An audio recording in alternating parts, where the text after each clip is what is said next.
औज़ुबिल्लाहि मिनश्शैतानिर्रजीम बिस्मिल्लाहिर्रहमानिर्रहीम। अस्सलाम वालेकुम दोस्तों, उम्मीद है कि आप खैरियत से होंगे। दोस्तों, यूट्यूब पर फिर मुझे 1-2 हफ्ते हो गए हैं और मैं कोई वीडियो नहीं बना सका क्योंकि मसरूफियत थी मेरी। बतौर जर्नलिस्ट भी काम कर रहा हूँ मैं और मुख्तलिफ अखबारात में आर्टिकल्स वगैरह लिखता हूँ। सेहत के हवाले से मेरे आर्टिकल जो हैं वो शाया हो रहे हैं और वीडियोज़ मैं बना रहा हूँ। तकरीबन सोशल मीडिया की जितनी भी ऐप्स हैं उन पर मेरे जो हैं वो वीडियो जो हैं वो वहाँ पर मौजूद हैं। दोस्तों, आज जो वीडियो मैं आपके लिए लेके आया हूँ, मैं क्योंकि सब्जियों से, फलों से और अनाज से, मेवाजात से मैं आपको इलाज बता रहा हूँ कि कौन सी चीज़ें खाने से आपको आराम आता है, कौन सी चीज़ें खाने से आपको सुकून मिलता है। दोस्तों, वैसे तो हमें सब्जियाँ और फल जो हैं उन्हें अपनी ज़िंदगी का हिस्सा बना लेना चाहिए। आप रोज़ाना की बुनियाद पर भी सब्जियां खा सकते हैं। आप हफ्ते में कम से कम 3-4 बार जो है वो सब्ज़ी का इस्तेमाल ज़रूर करें। इसके साथ साथ आप गोश्त का भी इस्तेमाल करें। दोस्तों, अंडे, दूध का भी इस्तेमाल करें। दोस्तों, आज मैं बात करूंगा दर्दों के, जिस्मानी दर्दों के, क्योंकि जब जिस्मानी दर्द होता है तो बहुत ज़्यादा तकलीफ़ देह होता है।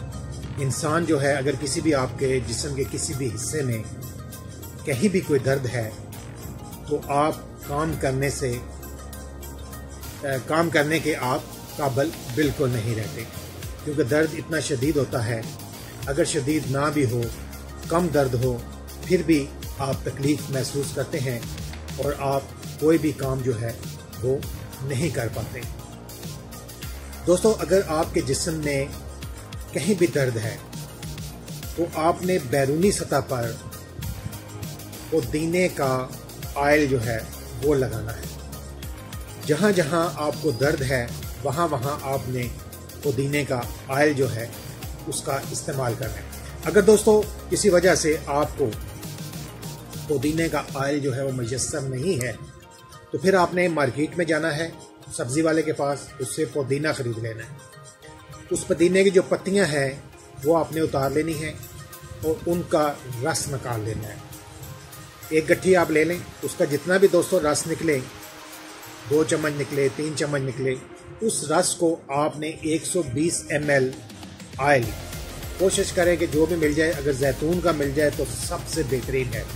जैतून का ऑयल आप लें, उसमें 120 ml जैतून के ऑयल में वो जो आपने जूस निकाला है पत्तियों का, पुदीने की, उनको डाल दें।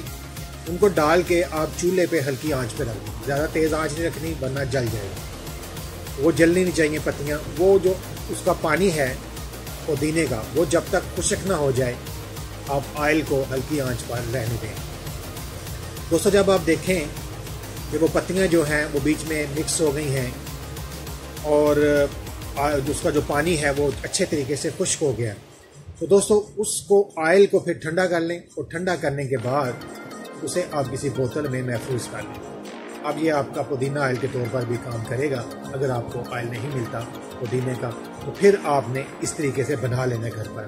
तो दोस्तों, इसको जहाँ आपके जिस्म के जिस हिस्से में भी दर्द है वहाँ इसको अप्लाई करें। ठीक है, आहिस्ता आहिस्ता जो है, जहाँ दर्द है, मेरे कंधे में दर्द है तो जहाँ उस ऑयल को आहिस्ता आहिस्ता आपने लगा के थोड़ा सा, तो उसको आहिस्ता आहिस्ता आपने मूव करना है। ठीक है, जहाँ भी आहिस्ता आहिस्ता उसे मूव करना है। इतना मूव करना है कि वो ऑयल जो है वो आपके जिस्म के अंदर जो है वो जज्ब हो जाए। तो दोस्तों, मुझे उम्मीद है कि आज की वीडियो आपको पसंद आई होगी। दर्दों के हवाले से मेरा ये जो वीडियोज़ हैं ये जारी रहेंगी। इसी तरह मैं आपको कुछ और भी टिप्स जो है वो बताऊँगा, लेकिन इस टिप्स को आपने ज़रूर आजमाना है। मुझे उम्मीद है कि इंशाअल्लाह ताला आप सुकून जो है वो पाएंगे। तो मुझे अपनी दुआओं में याद रखिएगा। दोस्तों, मुझे सब्सक्राइब कर लें और मेरी वीडियो को लाइक कर लें। कमेंट्स भी ज़रूर दिया करें आप, क्योंकि आपके कमेंट्स की भी मुझे ज़रूरत है। जहाँ कोई मसला होगा तो फिर मैं कमेंट्स से जो है वो अंदाज़ा लगा सकता हूँ कि आपको किन चीज़ों की ज़रूरत है। अगर किसी और बीमारी के बारे में आप पूछना चाहते हैं, मेरी बेशुमार वीडियोज़ बनी हुई हैं जो कि फलों और सब्जियों पर हैं, तो वो भी आप देखें तो इंशाअल्लाह ताला आपको फ़ायदा ही होगा। तो दोस्तों, इजाज़त चाहूँगा। इंशाअल्लाह ताला नई वीडियो के साथ जल्द मुलाकात होगी। तब तक के लिए इजाज़त चाहूँगा। अल्लाह हाफ़िज़।